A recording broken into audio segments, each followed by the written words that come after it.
सभी साथियों को नमस्ते। और दिल्ली के सभी क्रांतिकारी साथियों के लिए ये खबर है कि दिल्ली की जनता सरकार मोर्चा की एक मीटिंग तो उस दिन हुई थी जब तरुण कोठारी जी की जब तारीख थी, जब कोर्ट की डेट थी, उस दिन, उस हियरिंग के दिन हुई थी। लेकिन वहाँ बहुत से साथी वो भी आए हुए थे जो दूसरे स्टेट से थे।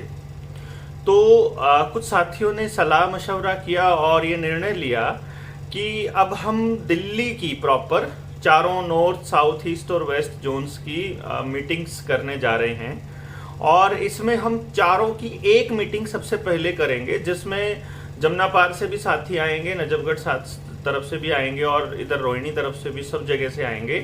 तो आप साथियों से एक निवेदन है कि आप लोग संडे को पहुंचिए, 7 तारीख को। 7 तारीख को आपने पहुंचना है Z66, Z मतलब वो Z66 पे, रजौरी गार्डन में। ये कैसे है कि आप टैगोर मेट्रो स्टेशन के पास जो गेट नंबर 4 है वहां से बाहर आएंगे तो मेट्रो पिलर नंबर 429 से आपको राइट टर्न लेना है और फिर उसके बाद वहां गाड़ियां आपको नजर आ जाएंगी।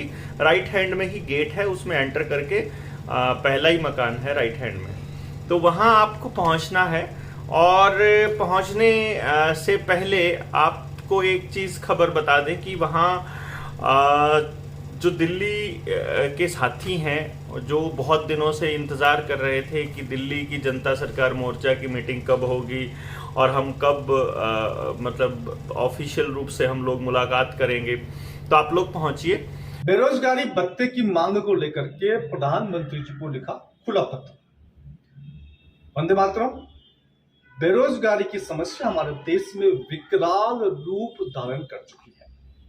शिक्षित बेरोजगारों का दर्द कोई भी सरकार, कोई भी मंत्री या कोई भी अधिकारी सुनने को तैयार नहीं है।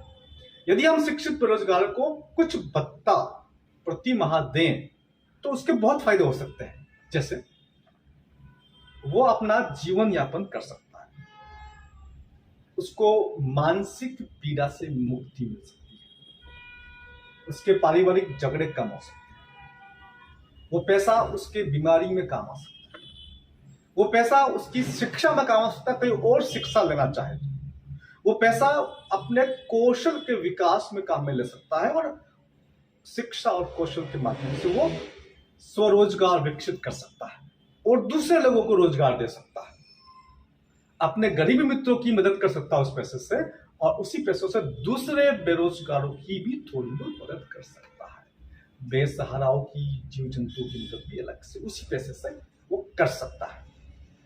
इस बात को लेकर के मैंने प्रधानमंत्री जी को पत्र लिखा है, वो पत्र मैं आपको पढ़ के सुनाता हूं। प्रधानमंत्री जी के नाम खुला पत्र। श्रीमान श्री प्रधानमंत्री जी साहब, भारत विषय शिक्षित बेरोजगारों को मासिक भत्ता देने हेतु माननीय यशस्वी प्रधानमंत्री जी, क्योंकि मैं सामाजिक रूप से सक्रिय हूं अतः कई शिक्षित बेरोजगारों ने मुझसे संपर्क किया है। उनके पास पिछले कई महीनों से या कई वर्षों से कोई रोजगार नहीं है। शिक्षा प्राप्त करने के लिए माता पिता की सारी जमा पूंजी खर्च हो गई है, अतः उनके पास या उनके माता पिता के पास किसी उद्योग लगाने के लिए भी कोई आवश्यक धनराशि नहीं है।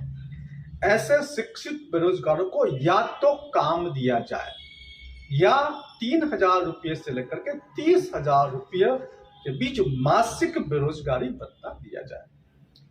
नीचे मैंने साइन कर रखे हैं। तो ये जो पैसा आया है इसके अंदर 3,000 से लेकर के 30,000 रुपये की जो मासिक भत्ता देने की जो बात है, ये कहां से आया? ये हमने एक सर्वे किया और उस सर्वे में अधिकांश लोगों ने बताया कि शिक्षित बेरोजगारों को बेरोजगारी भत्ता मिलना चाहिए, पहली बात तो। और दूसरी बात, मोटा मोटा किस ब्रैकेट में मिलना चाहिए, किस सीमा के अंदर होना चाहिए, वो 3,000 से लेकर के 30,000 रुपये मासिक की सीमा के अंदर लोगों ने अपनी राय व्यक्त की है। कुछ लोगों को ये लगता है कि ये पैसा कैसे आएगा, कहां से आएगा, हमको लोन लेना पड़ेगा, हमें दुनिया से ऋण लेना पड़ेगा, या जो देश के अंदर जो संस्था है उनसे या देश के अंदर लोगों से ऋण लेना पड़ेगा। तो मैं आप लोगों को बताना चाहता हूं कि हमें एक भी पैसे की ऋण की आवश्यकता नहीं होगी। सरकार का जो वित्तीय गड़बड़ जाला है वो सरकार ठीक कर दे तो देश के करोड़ों लोगों को इतना 3,000 से लेकर के 30,000 रुपए मासिक के बीच में शिक्षित बेरोजगारी भत्ता दिया जा सकता है बगैर एक पैसा लोन लिए।